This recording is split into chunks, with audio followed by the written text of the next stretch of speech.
ये जिनेन्द्र वाणी मनीषी जगत कल्याणी है। आचार्य वनकल यहाँ पर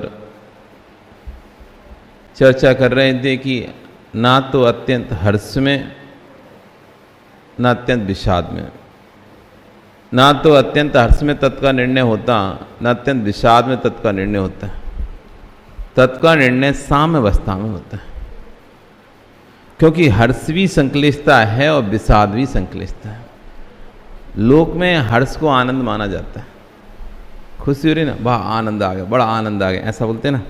जो जितना ज़्यादा सुख खुश रहता है ना तो कहते हैं आनंद आ गया, आनंद आ गया। हास्वी कसाय है, हास्वी कसाय है, वो कसाय कभी विशुद्धि होती नहीं है। कसाय हमेशा संक्लिष्टता ही होती है। इसी बात को कह रहे हैं कि व्यवहारिक दृष्टि से भी यदि चर्चा करें तो यदि किसी व्यक्ति को बहुत ज़्यादा मुनाफा हो जाता है, उसको हार्ट अटैक हो सकता है कि नहीं हो सकता? दुख में हार्ट अटैक होता है क्या, खुशी में नहीं होता क्या? अधिक लाभ मिल जाए। एक बार एक व्यक्ति रोज लॉटरी खरीदता था, लॉटरी तो जानते ना, 10 रुपये की रोज लॉटरी खरीदता था और उसमें 1 लाख रुपए का उसका इनाम था 10 रुपये की लॉटरी पे। एक बार उसने सोचा क्यों ना कुछ बड़ा हाथ मारा जाए, तो 100 रुपये वाली लॉटरी खरीदी, उसमें 1 करोड़ रुपए का इनाम था। अब लॉटरी तो ऐसी होती है, 1 करोड़ रुपए का इनाम था और उसने वो खरीद ली। जो व्यक्ति बेचता था वो रोज़ उसको देखता था, गरीब आदमी था बेचारा, तो 10 रुपये की खुलती नहीं थी उसकी कभी। तो उसने कहा देखो तो 100 रुपये खरीद रहा है, खाने को पैसा नहीं है, वो खरीद रहा है 100 रुपये की लॉटरी। बहुत से लोग होते भी हैं, भले घर में खाने को नहीं, लेकिन लॉटरी की आदत होती है। कभी खरीदेंगे लॉटरी? तुम लोगों ने नहीं खरीदे? बचपन में पहले कभी कुछ खाएं और कुछ करें नहीं करें, वो लॉटरी का टिकट जरूर खरीद के लाते और फिर मिलाते रहते थे, बैठे कौन सा नंबर को, अरे 1 नंबर से रह गया। हमने खरीदी नहीं है, पर हमारे बगल में ही लॉटरी का वाला एक दुकान वाला बैठा रहता था, वो लॉटरी बेचता रहता था। ऐसे अभी तो कहीं भी लगा लेते ना, ऐसे टेबल लगाई और बैठ गए और फाड़ के दे रहे, तो देखते रहते थे। तो एक व्यक्ति ने 100 रुपये की लॉटरी खरीदी और 1 करोड़ रुपए की लॉटरी उस पर था। उसने खरीदा टिकट और इत्तेफाक और वो किस्मत से करोड़ खुल गया, वो खुल गया। लेकिन वो व्यक्ति रोज़ की भांति बस खरीदता था और उसको समझ में आया मेरी तो खुलनी नहीं है टिकट, मेरी तो खुलनी नहीं, बस ऐसे ही खरीद लेता था। मन उसको शौक बहुत था खरीदने का, खरीद लेता था, उसको पता था, और वास्तव में खुलती नहीं थी उसकी, तो ऐसे ही पड़ा रहता था टिकट उसका। अब उसकी टिकट की लॉटरी खुल गई तो कंपनी से जिसने बेचा उसके पास आया, कभी कौन व्यक्ति उसको लेके आओ जिसकी लॉटरी खुली है 1 करोड़ रुपए की। पर ध्यान रखना, उसे डायरेक्ट मत बता देना, नहीं तो चलो हार्ट अटैक आ जाए। अरे किसी को भी पता चल जाए मेरे 1 करोड़ रुपए मिल रहे हैं तो वैसे कैसे ही हो जाता है ना, खुशी के मारे मर जाए। तो कंपनी से फ़ोन आया कि भैया उसकी लॉटरी खुली है, जिसका ही तुमने टिकट बेचा था उसको आप यहाँ पर लेकर आओ, पर उसको सीधा नहीं बताना है कि तुम्हारा 1 करोड़ रुपये निकला है, नहीं तो हो सकता है कहीं ज़्यादा खुशी के मारे मर ना जाए। तो उसका ठीक है नहीं बताएंगे। तो व्यक्ति उसके घर पे गया जो लॉटरी बेचता था। उसने कहा भाई क्या बात है, आज तुम लॉटरी खरीदने नहीं आए? तो उसका समय नहीं मिल पाया, नहीं आ पाए। अच्छा ये बताओ, ये तुम्हारी लॉटरी तुम मुझसे खरीदते हो, कहीं तुम्हारा 1 लाख रुपए निकल जाए तो तुम क्या करोगे? तो कहता है काय को मजाक कर रहे हैं, 1 लाख रुपए इतने दिन से तो घर ही आज तक निकले, अब क्या निकलेंगे? अरे नहीं मान लो निकल गए 1 लाख रुपए, तो क्या ही करूँगा, एक घर बना लूँगा अच्छा सा, ये झोपड़िया है इसमें टीन टपरा लगवा लूँगा, थोड़ा सा गाय बैल खरीद लूँगा, और क्या करूँगा, इतने में तो ख़त्म ही हो जाएगा। अच्छा और मान लो 10 लाख रुपए निकल जाए तो वो कहता और कर लो मजाक, तो 1 लाख तो निकलते नहीं, 10 लाख निकल जाए। मैं मान लो कि निकल गए 10 लाख, तो 10 लाख यदि निकल गए तो फिर मैं अपनी गाड़ी खरीदूंगा अच्छी नई सी, बढ़िया नया मकान बनवाऊंगा। 10 लाख रुपए निकल गए तो नया मकान बनवाऊंगा ज़मीन खरीद के, और बढ़िया आलीशान मकान बनवाऊंगा।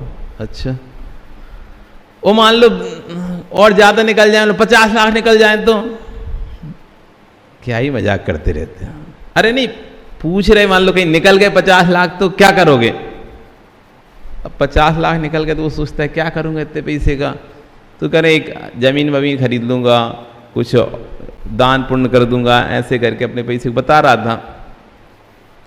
अब आई अगली बारी, है ना, क्योंकि उसको तो वहाँ तक पहुँचाना था, झटका ना लग जाए कहीं। और कहीं मान लो तुम्हारा 1 करोड़ रुपए निकल जाए तो क्या करोगे? अब उसको समझ आए मजाक कर रहा है, तो मतलब ये तो मजाक ही चल रहा है, तो उसको लग रहा है कि मजाक कर रहा है। तो उसके ठीक है यदि मेरे पास 1 करोड़ रुपए, क्यों मजाक कर रहे हो? अरे नहीं मानो तो, मानने में क्या जा रहा तुमको? अरे मान लो कहीं 1 करोड़ रुपए तुम्हें मिलेगा, तुम क्या करोगे? अब वो भी सोचता है क्या करूंगा, एक काम करूंगा 50 लाख तुमको दे दूंगा। क्या? हाँ सच में, हाँ सच में तुम्हें दे दूंगा। अब वो खुशी के मारे वो कोई 50 लाख मुझे मिल जाएंगे, उसी को अटैक आ गया, जो बताने हुआ क्या ये खुशी के मारे मर गया कि 1 करोड़, उसको तो खुली गए थे ना, तो उसके तो खुली गई थी कि 50 लाख मुझे मिल जाएगा। जो लॉटरी जिंदगी का जो बेचने का काम तो खत्म हो जाएगा, 1 रुपए मिलता था एक लॉटरी पे, क्या ही करना था। तो 50 लाख, तो खुशी में भी व्यक्ति को अटैक आते हैं, दुख में तो आते ही हैं, ज़्यादा दुखी होता है तब तो अटैक आता ही है, और इसलिए खुशी में भी अटैक आता है। इसलिए खुशी को ज़्यादा खबर खुशी की थोड़ा संभल के सुनाया करो, और दुख की खबर भी थोड़ा संभल के सुनाया। इसलिए हमारे बुजुर्ग लोग घर में कोई मर भी जाता था ना, तो सीधे नहीं बताते थे वो उस वक्त बेटी को, उसके पिता खत्म हो गए, माँ खत्म हो गई, तो बेटी अरे घर में बीमारी है, बुलाया है घर में, जल्दी चलो जल्दी चलो। अब हालांकि समझ तो जाती थी बेटी कि कुछ तो गड़बड़ है, लेकिन सीधा फिर भी नहीं कहते कि तुम्हारे पिता का देहांत हो गया, तुम्हारी माँ का देहांत हो गया, सीधा नहीं कहे बुलाया जल्दी घर पे चलना है। तो ऐसे करके किसी को ज़्यादा झटका न लगे। तो कह रहे हैं कि हर्ष और विषाद दोनों ही संक्लेश भाव हैं।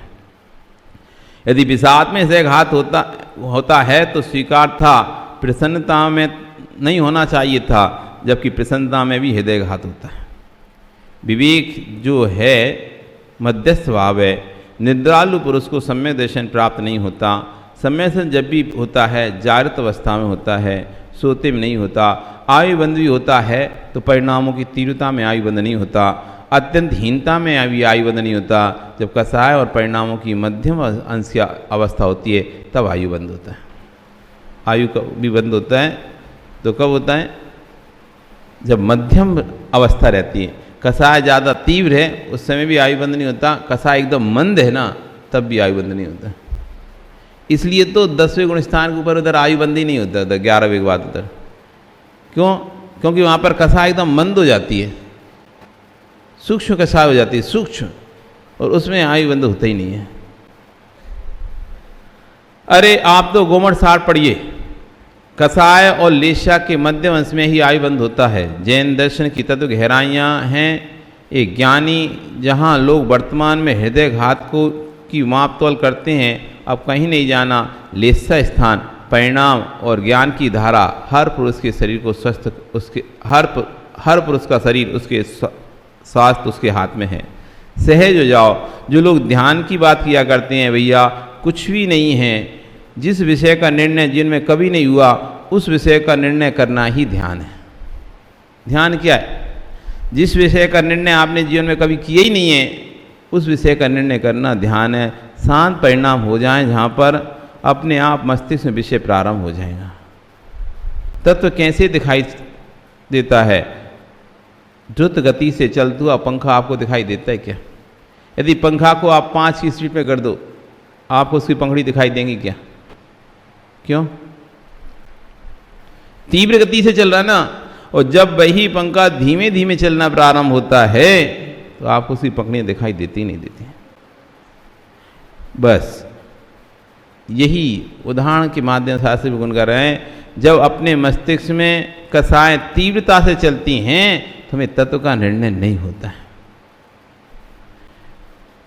द्रुत गति से चलता हुआ पंखा आंखों से दिखता नहीं है, वही पंखा शांत हो जाता है, धीमे धीमे चलना प्रारंभ कर देता है तो आंखों से दिखना भी प्रारंभ हो जाता है।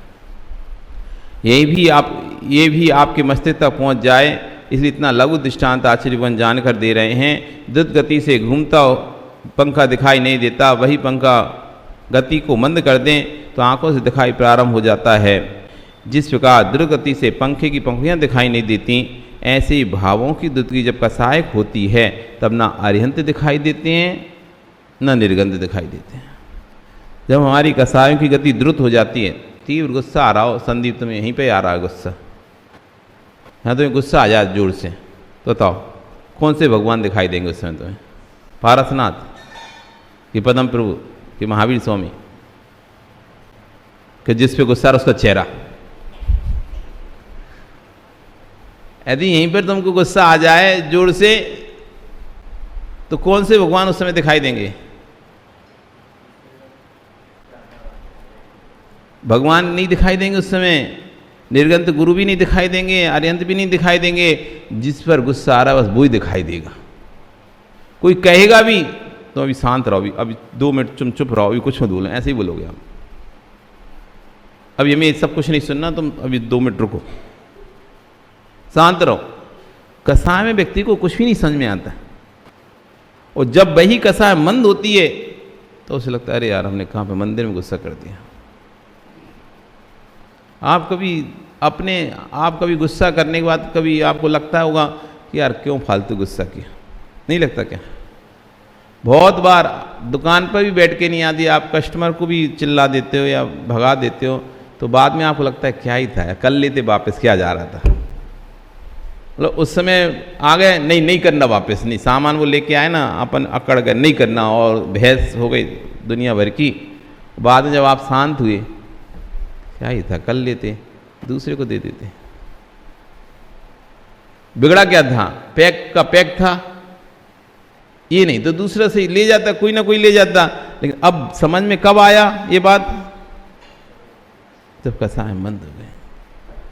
तीव्र कसाय में आचार्य गुण कह रहे हैं, जब कसाय का वेग आता है तो ना तो अरिहंत दिखते हैं, ना निर्गंध दिखते हैं, ना जिरवाणी दिखती है, और जब कसाय भाव मंद होते हैं तब देव साथ गुरु दिखना प्रारंभ हो जाते हैं। तीर मिथ्या दृष्टि जीव को प्रभु के दर्शन करने के परिणाम कभी नहीं होते। जिनके मिथ्यात्व के भाव तीर उदय चल रहा है ना, वो जीवों के भाव नहीं होंगे भगवान के दर्शन करने के, गुरु के दर्शन करने के, भगवान का अभिषेक करने के, गुरु की बात मानने के, ये भाव ही नहीं होंगे। कितना भी गुरु समझाएं, कितना भी कहें कि भैया अभिषेक किया करो, मंदिर आया करो, आहार आदि दिया करो, सुन तो लेगा, लेकिन मानने के भाव ही नहीं होंगे। इसमें उसकी गलती नहीं है, क्या ही करे, तीर मिथ्यात्व का उदय चल रहा है। मिथ्या दृष्टि जीव को जिनवाणी न सुहाए। अच्छी बात तो उसको अच्छी लगेंगी नहीं, उनमें भी वो नुक्स निकाल लेगा, कोई ना कोई कमी निकाल लेगा। सब में मिथ्या दृष्टि जीव को जिनवाणी न सुहाए, के ऊँगे के गिर पड़े, लड़ पड़े, के उठ घर को जाए। या तो सभा में बैठ भी जाएगा, जबरदस्ती बिठाल भी दोगे तो ऐसे सोता रहेगा, आएगी नहीं। तो वैसे नींद नहीं आती, बहुत से आप देख लेना, बहुत लोगों को महाराज जी नींद नहीं आती, हमको नींद नहीं आती, लेकिन जैसे ही जिनवाणी प्रवचन चालू होगा, कैसे नींद नहीं आती देखना तुम, अच्छी मस्त नींद आती। जो नींद कभी नहीं आती ना, वो नींद प्रवचन सुनने में आती, पूरे दिन भर की थकान होते जाती है प्रवचन सुनने में, ऐसी मस्त नींद आती है। वो लोग उठाते, हाँ जग रहे हैं, और फिर सो उठाएंगे भी, ऐसा नहीं कि हिलाया नहीं, बगल वाला पड़ोसी हिला देगा उसको, क्योंकि बगल वाला पर डिस्टर्ब हो रहा है ना, वो बार बार ऐसा झुकता है ना, ऐसे होता है, तो उसको एकदम वो घबरा जाता है, क्या हो गया अचानक, तो वो बार बार उसको हिलाता है, ए भैया उठ जा। और कोई दोस्त होता है मस्ती करता है, उठ, क्या कर रहा है, सो रहा है, उठ, तभी हाँ उठ रहा है करके वो फिर से तो क्या होंगे, ऊँगने लगता है, क्या उठ घर को जाए, और ज्यादा करा तो उठ के घर पे चले जाता था। क्या ऊँगे के लड़ पड़े, तो क्या उठ घर को। तो कह रहे हैं तीर मिथ्यात्व का जिसका उदय चल रहा होता है, क्योंकि तीर मिथ्यात्व के उदय में सम्यक दर्शन नहीं होता, मिथ्यात्व के मंद उदय में सम्यक दर्शन होता है। मिथ्यात्व में ही सम्यक दर्शन होता है। जब मिथ्यात्व का मंद उदय आता है तब उसके भद्र परिणाम होते हैं। जब भद्र परिणाम होते हैं तब उसकी कसाय शांत होती है, तब 3 करण परिणाम करता है, अधाकरण, अपूर्वकरण, अनवृत्तिकरण। जब 3 करण परिणाम करता है तो अपने मिथ्यात्व के 3 टुकड़े कर देता है, मिथ्या, सम्यक मिथ्यात्व और सम्यक।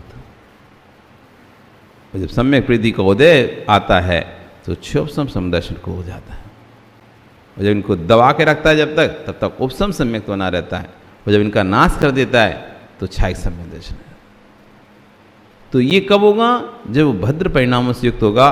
तीर मिथ्या जीव को प्रभु के दर्शन के परिणाम कभी नहीं होते हैं। और जब मिथ्यात्व मंद होता है तब उसके मन में भाव आता है, चलो अपन देखें तो क्या है, दर्शन तो करके आए, एक बार मिल के तो आए, देख के तो आए, सुनाए लोगों से बहुत महाराज आए हैं, अच्छा प्रवचन करते हैं, अच्छा बोलते हैं, चलो एक बार देख तो आए, मिल तो आए। ये कब आते हैं परिणाम? जब मिथ्यात्व का मंद हो जाता है। नहीं तो आप घर में कितनी भी कहते रहो लेकिन वो आता ही नहीं सामने वाला। जब खुद उसी के जब कर्म का, मिथ्यात्व कर्म का उदय उपशमन होता है तो फिर वो सोचता है, रोज बोलते रहते हैं, चलो एक बार देख तो आए कैसा क्या है। जब भी आपके अंदर तीव्र कसाय वेग हो, आचार्य भगवान कह रहे हैं माताओं, जब भी आपके अंदर तीव्र कसाय वेग हो तो ध्यान रखना, कोई भी निर्णय मत लेना। हम अधिकतर निर्णय कसाय में लेते हैं। घर में बहुत जम के लड़ाई हो गई, उठाया बैग, जा रहे हैं हम अपनी माई के, घर छोड़ के जा रहे हैं, अथवा मरने जा रहे हैं, घर छोड़ के निकल रहे हैं, भाग रहे हैं, अथवा किसी को और नुकसान, कुछ ही और नुकसान कर रहे हैं, आत्महत्या के विचार कर रहे हैं। ये कब करता है आदमी? जब तीव्र कसाय का वेग होता है। तो कह रहे हैं तीव्र कसाय के वेग हो, ध्यान रखना, कोई भी निर्णय मत ले लेना, अन्यथा आपका जो निर्णय होगा वह झूठा होगा, अनर्थकारी होगा। चाहे मोक्ष मार्ग का निर्णय करो, चाहे संसार मार्ग का निर्णय करो, कसाय के मंद उदय में करना। अतिरेक में कभी भी सत्यार्थ नहीं होता है। अचानक कोई पुरुष 7वीं मंजिल से नीचे गिर जाए, उसे कहाँ लगी है उसे पता ही नहीं रहता। 7वीं मंजिल से ज़मीन पर गिरा है, उस पुरुष को ये मालूम ही नहीं होता कि कहाँ लगा, कहाँ पर है, क्योंकि अभी तो गिरने की रफ्तार में था, उसको अभी मालूम ही नहीं था, होश ही नहीं था। लेकिन जब वो शांत होता है तब उसको मालूम पड़ता है कहाँ कहाँ लगी है। आप जब कभी एक्सीडेंट वगैरह कुछ भी दुर्घटना होती तो उस समय तो समझ में नहीं आता कहाँ लगी है, आदमी पड़ा रहता है, कराता है, वो जब उसका इलाज हो जाता है बाद में उसको पता चलता है यहाँ यहाँ मुंदी चोट लगी है। दर्द करती ना बाद में, पहले तो समझ नहीं आता, अरे बच गया, चलो अच्छा कुछ नहीं हुआ, लगी नहीं, कहीं खरोंच नहीं आई, कहीं लगी नहीं, ऐसा सोच के नहीं अपने आप को सांत्वना देता है। लेकिन बाद में जब वो 15 दिन बाद, 10 दिन बाद जब पता चलता है, अरे अब यहाँ दर्द हो रहा है, अब यहाँ दर्द हो रहा है, अब यहाँ दर्द है, किसका दर्द है? उस समय एक्सीडेंट हुआ था ना, उसके बाद से अंदर अंदर ये दर्द हो रहे हैं। जब ठंडी पड़ती ना तो चनक चलती है, हर जगह दर्द होना प्रारंभ हो जाता है शरीर के। तो कह रहे हैं कि जब शांत होता है कहाँ लगी तब समझ में आता है। ऐसी भक्ति के काल में भेद विज्ञान की गहराई में का निर्णय नहीं होता है, बिल्कुल धीरे धीरे समझना। ऐसे गहरे विषय हैं जिन विषयों में ज्ञानी का प्रवेश नहीं है, जिन विषयों में ज्ञानियों का प्रवेश नहीं है। ये छोटे छोटे बालक भी जब तत्व को सुनते हैं तो शांति में पहुंच जाते हैं।